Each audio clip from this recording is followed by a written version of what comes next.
As an African, why travel to the Holy Land when we have places like these? Let's ask ourselves an uncomfortable question. Why do we spend enormous amounts of money traveling outside Africa to experience sacred and historical places while neglecting the extraordinary heritage that already exists on our own continent? This is not an argument against traveling abroad. If your heart calls you there, go. But Africa also has sacred places, ancient civilizations, centers of learning and monuments that deserve our attention, protection and investment. Here are just a few.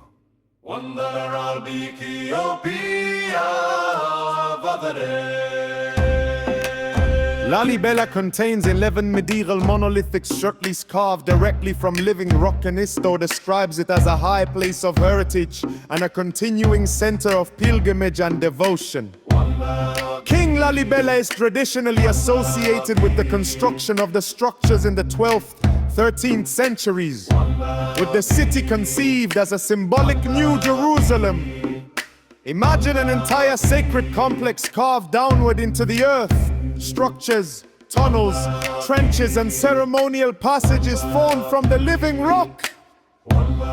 This is not merely history, it is a living African heritage. 2.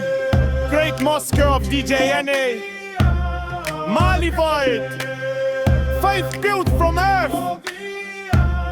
Djenné has been inhabited since at least 250 BC and later became an important center of culture and trans-Saharan trade. The Great Mosque of Djenné is one of the world's most remarkable examples of earthen architecture. Its present structure dates to the early 20th century, while the site has much older historical roots.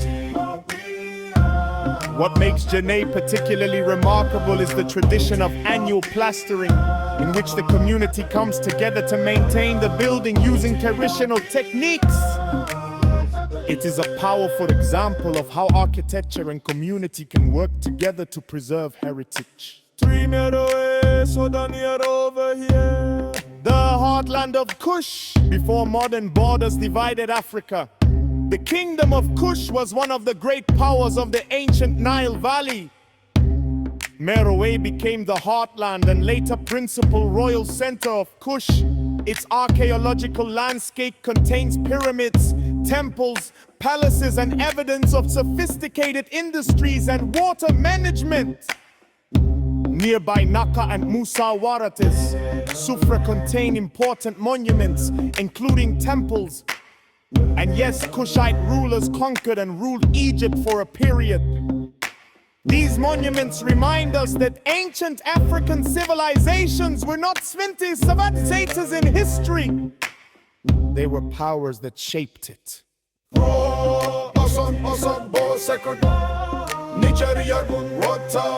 A living Yoruba sacred landscape. On the outskirts of Osogbo lies one of the last surviving large sacred groves in Yoruba land. The grove is regarded as the abode of Osun, a Yoruba deity associated with fertility, and contains shrines, sculptures, sacred spaces, and a river. The annual Osun Osogbo festival continues to sustain this living cultural tradition, bringing people together in July and August. UNESCO describes the grove as a tangible expression of Yoruba cosmology and one of the most important surviving examples of a once widespread tradition of sacred groves. 5 Keksum Ethiopia Ronsan center of African civilization. Aksum was the center of one of the most powerful kingdoms of the ancient world. Its ruins include enormous stone stelae, royal tombs, and ancient structures dating across many centuries. According to Ethiopian tradition, a sacred relic is believed to be kept in Aksum. That is a cultural tradition passed down for generations. Aksum also became an important center in ancient Ethiopia. Its towering stelae stand today as reminders of the sophistication and power of ancient African civilization.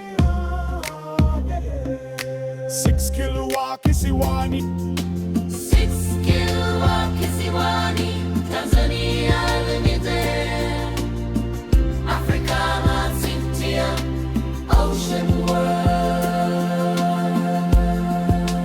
Along Tanzania's coast lies Kilwa Kisiwani, a remarkable Swahili trading city that once participated in a vast Indian Ocean terrestrial network connecting East Africa with Arabia, India and China. Kilwa even minted its own currency. Its ruins include a great central structure whose earliest surviving sections date to the 11th century, as well as palaces, houses, burial grounds, and other public buildings. This was not an isolated African settlement. It was part of a sophisticated Taninal trading world.